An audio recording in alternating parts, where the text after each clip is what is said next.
Bismillahirrahmanirrahim. Assalamualaikum warahmatullahi wabarakatuh. Innal hamdalillah nahmaduhu wa nasta'inuhu wa nastaghfiruh wa nastahdihi wa natubu ilayh wa na'udzu billahi min shururi anfusina wa sayyiati a'malina man yahdihillahu fala mudilla lahu wa man yudlil fala hadiya lahu. Asyhadu an la ilaha illallah wahdahu la syarika lahu wa asyhadu anna Muhammadan abduhu wa rasuluh sallallahu alaihi wa ala alihi wa ashabihi wa man tabi'a hudahu bi ihsanin ila yaumiddin, amma ba'du. Fa ikhwatal iman, usikum wa nafsi bi taqwallahi azza wa jalla, faqad faza al muttaqun. Thumma qala al muallif al haditsu at-tasi' 'ashar min bab birrul walidain wa silatir rahim. Hadis yang ke-19 masih di bab birrul walidain dan menyambung silaturahim. Wa an Abi Abdullah bin Amr ibn al-As radhiyallahu anhuma qala sami'tu Rasulullah sallallahu alaihi wasallam jiharan ghaira musirrin yaqul. Dari Abu Abdullah Amr ibn al-As radhiyallahu anhuma, beliau berkata, aku pernah mendengar Rasulullah sallallahu alaihi wasallam menyampaikan sesuatu jiharan, dengan terang-terangan. Beliau bersabda, inna ala bani fulanin laisu bi awliyai, sesungguhnya keluarga Bani Fulan itu bukan wali saya. Innama waliyyi Allahu wa salihul mu'minin, sesungguhnya wali saya adalah Allah dan orang-orang beriman yang saleh. Walakin lahum rahimun, akan tapi bagi mereka rahimun, ada hubungan rahim. Abulluha bibilaliha, aku membasahinya bibilaliha, dengan air silaturahim tersebut. Muttafaqun alaih. Ini kemarin sudah kita bahas ya. Intinya bahwasanya la wilayata bainal muslim wal kafir. Jadi seorang muslim itu tidak boleh loyal kepada orang kafir, tidak boleh bela orang kafir. Wa in kana yajuzu silatu qurbahum, walaupun boleh di situ menyambung silaturahim. Tapi kalau membela, loyal, tunduk kepada orang kafir tidak boleh. Dengan syarat ghairul muharibin, yang mana kerabat tersebut orang kafir yang bukan orang kafir yang memerangi. Wa innamal wilayah bainal muslimin, dan wilayah itu, loyalitas itu antara kaum muslimin. Kita lanjutkan. Al-haditsul 20, hadis yang ke-20. Wa an Abi Ayyub Khalid bin Zaid Al-Ansari radhiyallahu anhu, dan dari Abu Ayyub namanya Khalid ibn Zaid Al-Ansari, semoga Allah meridainya. Anna rajulan qala, sesungguhnya ada seorang laki-laki yang bertanya kepada Rasulullah,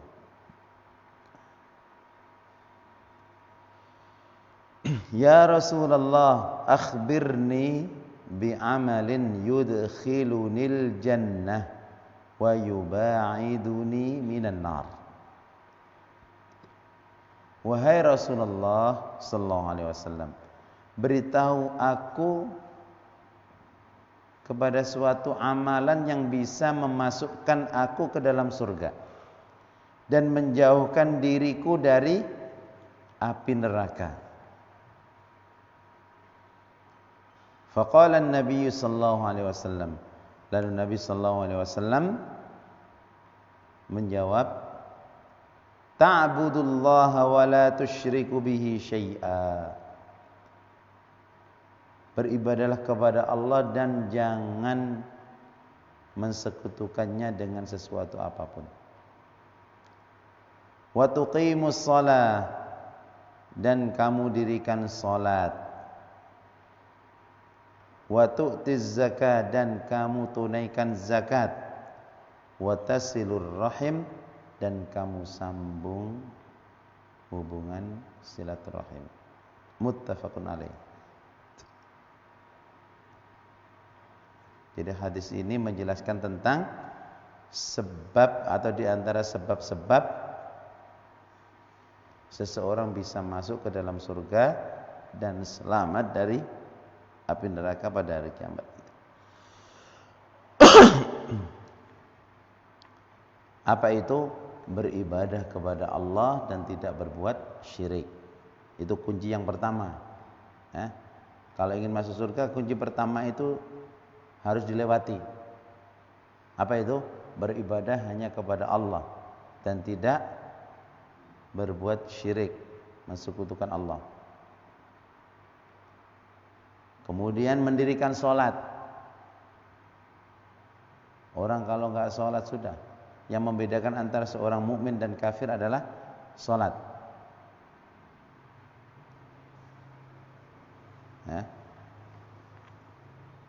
Kemudian wa ita'iz zakah. Kalau iqamis shalah, kemudian ibadah kepada Allah tadi hubungannya dengan Allah. Hubungan dengan manusia juga harus dijaga. Wa ita'iz zakah, kalau punya harta harus dikeluarkan, ditunaikan zakatnya. Ada hal yang tidak berkaitan dengan mengeluarkan uang, tapi hubungan sesama manusia. Wasilaturrahim, dan menyambung silaturrahim.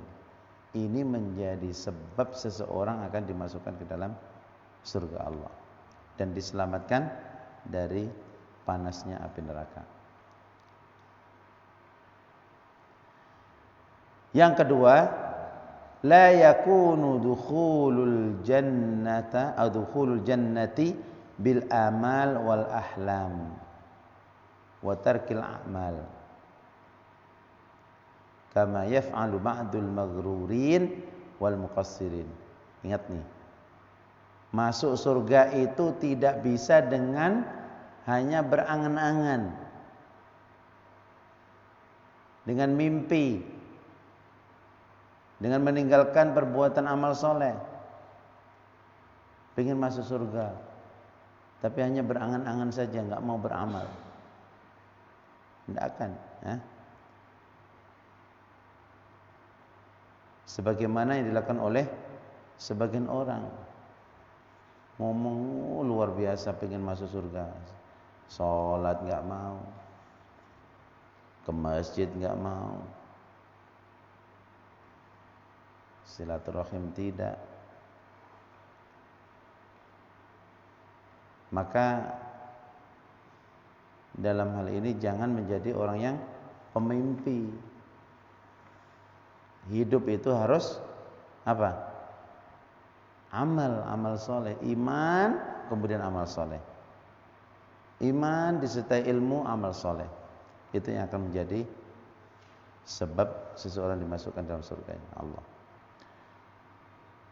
Al-hadisul hadi wal 20, hadis yang ke-21. Wa an Salman ibn Amir radhiyallahu anhu anin Nabi sallallahu alaihi wasallam. Qala, dari Salman ibn Amir, semoga Allah meridainya, dari Nabi sallallahu alaihi wasallam beliau bersabda, "Idza aftara ahadukum falyuftir ala tamrin fa innahu barakah."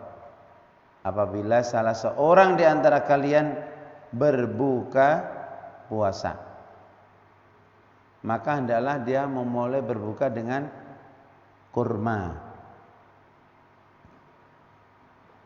Ya, dengan kurma. Kenapa? Karena berbuka dengan kurma itu barokah, ada keberkahan, artinya bertambah kebaikannya. Di samping ini mengikuti sunnah Nabi, juga akan ada kebaikan, pasti dalam sisi kesehatan juga pasti ada kebaikannya. Fa illam yajid tamran fal ma'u fa innahu tahurun. Kalau enggak punya kurma, mulailah buka puasa dengan air putih maksudnya ya. Bukan air berwarna-warni, air putih. Karena sesungguhnya air putih itu tahur, membersihkan.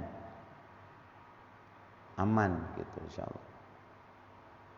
Wa qala, dan Nabi bersabda sallallahu alaihi wasallam, as-shadaqatu 'alal miskini shadaqah. Bersedekah kepada orang miskin itu nilainya hanya sedekah satu. Wa 'ala dzirrahim sintani, dan sedekah kepada kerabat sintani dapat 2 pahala. Shadaqatun wasilah, bersedekah dapat pahala sedekah dan juga dapat pahala menyambung kerabat. Rawahu Tirmidzi wa qala haditsun hasan. Jadi dalam hadis yang ke-21 ini intinya kita disunnahkan ketika berbuka puasa cari kurma. Sekarang enggak susah nyari kurma ya. Cari kurma, kalau enggak ada air putih dulu, baru yang lainnya. Yang kedua, 'alal insani ay yakhtara min wujuhil birri ma yakunu aktsara sawaban. Nah, seorang manusia itu harus bisa memilih mana yang paling banyak pahalanya walaupun amalnya sama.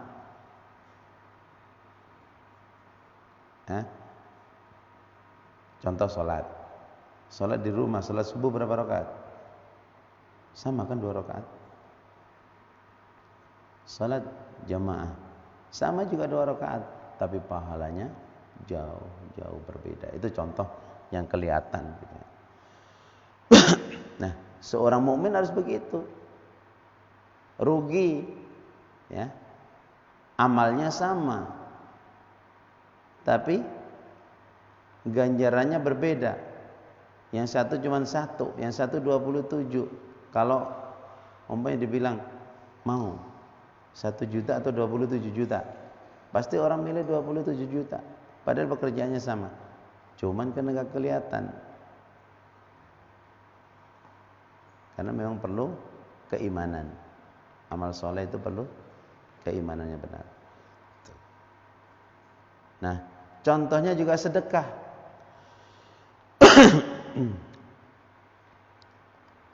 Sedekah dengan nilai yang sama, kalau hanya kepada seorang miskin pahalanya 1, dapat pahala, tetap pahala sedekah.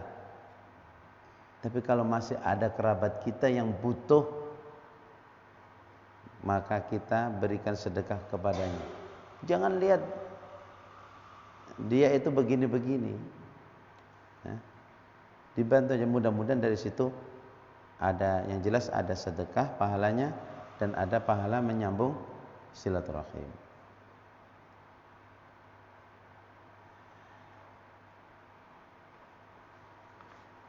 Kita lanjutkan, tinggal dikit lagi. Al-haditsus tsani wal 'ishrun, hadis yang ke-22. Wa 'ani bin Umar radhiyallahu anhuma, dan dari Abdullah bin Umar, semoga Allah meridhai keduanya.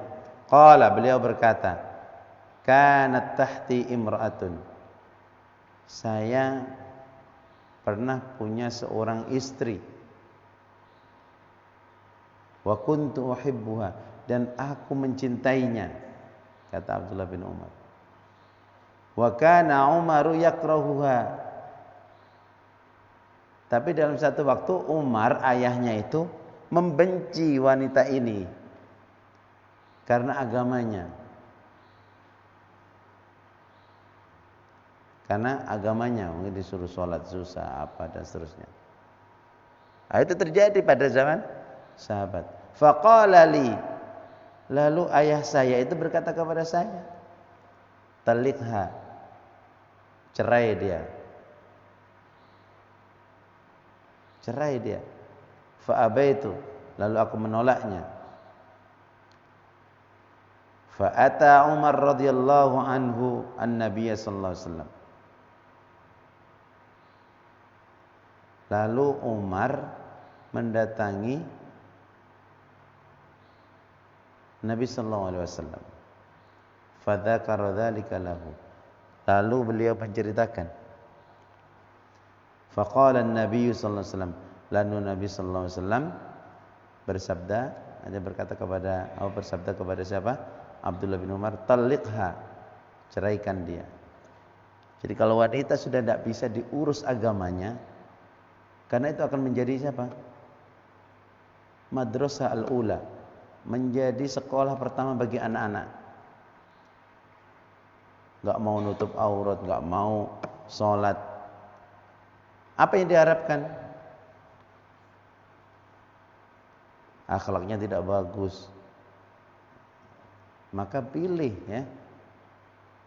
Pilih istri yang solihah. Karena memang kita nggak capek. Tapi kalau istri hanya modal cantik doang fisiknya, tapi akhlak nggak ada, agama nggak ada. Ini sahabat Umar ini saking sayangnya kepada anaknya, karena sudah dididik, masih nggak mau jadi baik, karena akan menjadi sekali lagi ibu anak-anak kita.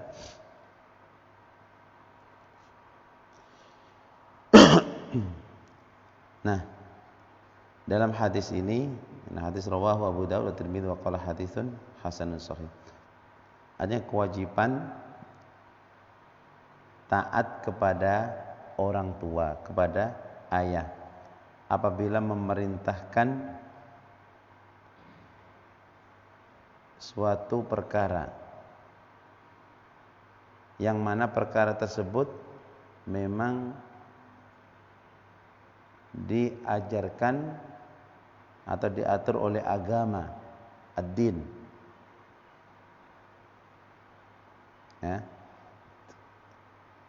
Wa kana Ibnu Umar yuhibbu zawjatahu hubban fitriyan. Ya, Abdullah bin Umar itu mencintai istrinya hubban fitriyan, ya, cinta secara fitrahnya. Dan Umar ayahnya membencinya karohatan diniyah. Membenci karena masalah agama. Agamanya enggak baik. Fadzalika amarahu bitalaqiha wa aqarrahu ar-Rasul sallallahu alaihi wasallam. Oleh karena itu Umar memerintahkan, enggak baik, istri kamu ini enggak baik secara agama. Nah, ceraikan dia kalau enggak mau baik agamanya. Dan Rasulullah SAW menetapkan hal tersebut. Artinya memerintahkan Ibnu Umar untuk mentaati ayahnya dalam hal menceraikan istrinya. Seandainya ini ada suatu kezaliman, tentu Rasulullah tidak menyetujuinya. Tapi karena Rasulullah menyetujuinya, maka dalam hal ini termasuk masalah keluarga tidak main-main. Tidak main-main. Maka pilih keluarga yang solihah. Jangan hanya wajahnya saja. Hadis berikutnya hampir sama. Wa an Abi Darda radhiyallahu anhu, hadis ke-23. Anna rajulan atahu faqal. Sesungguhnya ada seorang laki-laki datang kepada Abu Darda. Lalu dia bertanya, "Innali imra'atan." Sesungguhnya aku punya seorang istri. Wa inna ummi ta'muruni bi talaqiha. dan ibu saya memerintahkanku untuk menceraikannya. Masalah agama. Faqala, lalu aku berkata, sami'tu Rasulullah sallallahu alaihi wasallam yaqulu. Aku pernah mendengar Rasulullah sallallahu alaihi wasallam bersabda, al-walidu awsatu abwabil jannah. Seorang walid, orang tua, baik ayah ataupun ibu, awsatu abwabil jannah. Dia itu berada di tengah-tengah awsat abwabil jannah, pintu-pintu surga. Fa in syi'ta fa adhi' dzalikal bab au ihfadhhu. Kalau kamu mau, ya sia-siakan pintu tersebut. Atau jagalah pintu tersebut supaya kamu bisa masuk. Rawahu Tirmidzi wa qala haditsun hasanun sahih. Sambungan dari hadis yang sebelumnya, artinya bagi seorang manusia itu wajib menjaga keridhaan kedua orang tua. Ya. Ini masalah diperintahkan cerai memang bukan masalah yang mudah. Tapi kalau masalahnya adalah masalah karena agama, akhlak, maka taati. Tapi kalau bukan karena itu, ya la ta'ata li makhlukin. Ya. Kalau memerintahkannya karena apa? Kalau karena dunia ya nggak perlu ditaati. Tapi kalau karena agama, taati. Kalau suruh cerai karena miskin, padahal akhlaknya bagus, ya nggak perlu taati kalau alasannya bukan alasan agama. Karena semuanya ini menjelaskan tentang alasan amrun dini, gitu ya. Wa yas'a li irdha'ihima lidukhulil jannah. Dan kita harus tahu untuk mendapatkan keridhaan kedua orang tua itu yang akan menjadi sebab masuknya surga kan. Dan orang tua itu seperti pintu surga, gitu ya. Wa adamu raddi talabiha, dan jangan menolak permintaan keduanya, madama masyru'an, selama permintaan tersebut adalah masyru', tidak bertentangan dengan ad-din, bahkan dianjurkan. Maka hal tersebut laisa wara'ahu dzulmun li ahad, yang mana di belakangnya tidak ada kezaliman kepada seseorang. Al-haditsul rabi' wal 20, hadis yang ke-24. Anil Barra' ibn Azib radhiyallahu anhuma anin Nabi sallallahu alaihi wasallam qala, dari sahabat Al-Bara' ibn Azib radhiyallahu anhuma dari Nabi sallallahu alaihi wasallam, beliau bersabda, al-khalatu bimanzilatil ummi. Al-khalah, bibi, itu kedudukannya bimanzilatil ummi, seperti seorang ibu. Maksudnya dalam hal kelembutan, kasih sayang kepada anak-anak saudaranya. Artinya apa? Ini termasuk kerabat yang harus kita berbuat baik kepadanya. Ya. Jadi kalau kita punya bibi, ya datang silaturahim. Kalau kebetulan Allah lapangkan rezeki, kasih hadiah. Seperti ketika itu ibu Anda, apalagi kalau ibu Anda nggak ada, masih punya bibi, datang, jadikan dia seperti ibu kita, untuk berbuat baik maksudnya ya.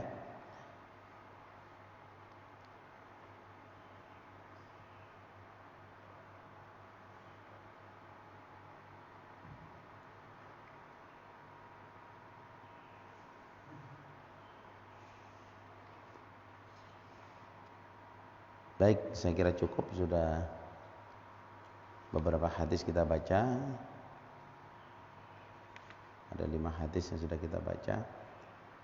Mudah-mudahan 6 hadis ya. Mudah-mudahan ada manfaatnya dan menambah keimanan kita, mempanjang ya bab birrul walidain dan menyambung silaturahim. Dan setelah ini kita akan masuk kebalikannya. Kalau sekarang kita diperintahkan untuk berbuat baik